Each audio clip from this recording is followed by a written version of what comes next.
Now to this. Big tech is making a big push to embrace AI in the new year. The White House just announcing that around 25,000 people have expressed interest in joining the administration's tech force. The elite team will include software and data engineers, in addition to other tech workers, as the administration embraces the future of technology. Let's bring in Chief Science and Technology Advisor to President Trump, Michael Kratsios. Michael, welcome. Thank you so much for having me. Merry Christmas. Merry Christmas. So this tech force, what's the mission? The mission is to bring in the best and brightest technologists from around the country to help solve some of the greatest technological challenges that the federal government faces. A lot of our systems are very antiquated. They were built many, many years ago before a lot of this new technological revolution, things like AI have even come into place. And with this tech force, we can actually bring in these super talented people for tours of duty into the federal government to solve some of these problems, build better software, and ultimately deliver better citizen-facing services for all Americans. You have a huge job as the President's Science and Technology Advisor. What's being done to maintain America's technology dominance?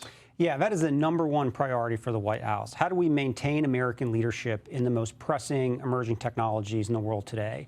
And #1 on that list has to be artificial intelligence. It's something that the president prioritized actually in the first Trump administration. If you remember, he was the first president in history to ever sign an executive order on AI in 2019. Wow. This was years before ChatGPT was even invented. Fast forward now to the second term, and in the middle of this year, in July, we were able to release the AI Action Plan. And this was how we believe as an administration we can drive U.S. leadership in AI. Everything from using artificial intelligence-powered robotic labs to make scientific discoveries, to creating a regulatory environment where our most amazing technological companies are able to productize their AI solutions and allow them to flourish in the country. We're doing an incredible amount of work on exporting American AI. We want to make sure that the whole world is using American technologies, from chips to algorithms to applications. We want everyone in the world using American technology, and there's no one like President Trump in trying to make sure we export our stuff to the world. From talking with regular folks, you hear a lot of anxiety about artificial intelligence. Are you convinced AI, big picture, is going to be a great thing? I think it is going to be a great thing, but we have to responsibly apply it to the world around us. We know that families have concerns about the way that AI can be applied to children, for example. That is something that the administration, the White House, has spoken about.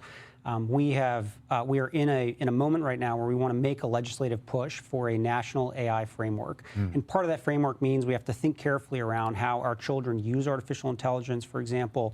And that's something that we're going to put as a priority for this coming year. I'm an old space geek. What about space and America being first in space?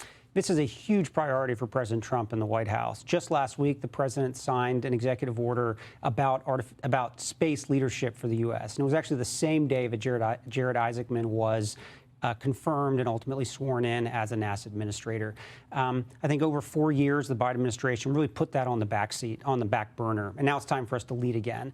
And these are some pretty bold ambitions that the administration has. We're going to put Americans back on the moon by 2028. We're going to put the first pieces of a lunar base up on the moon by 2030. Awesome. We're going to put nuclear energy on the moon and in orbit by 2030. These are huge, ambitious goals that only President Trump could drive for this country. And it's critical that we get to the moon before the Chinese, right? We have been there before, and we will get there again. And the first actually mission where crewed Americans are going to go actually orbit the moon is going to be happening in just a few months in February. So a big year ahead for space. Michael Kratsios, I could pick your brain all afternoon, but we got to run. Thank you so much for coming in. Thank you so much for having me. I hope you'll come back. Thank you. Hey, it's Will Kane. Click here to subscribe to the Fox News channel on YouTube. It's the best way to get our latest interviews and highlights. And click to subscribe to the Will Kane podcast for full episodes right now.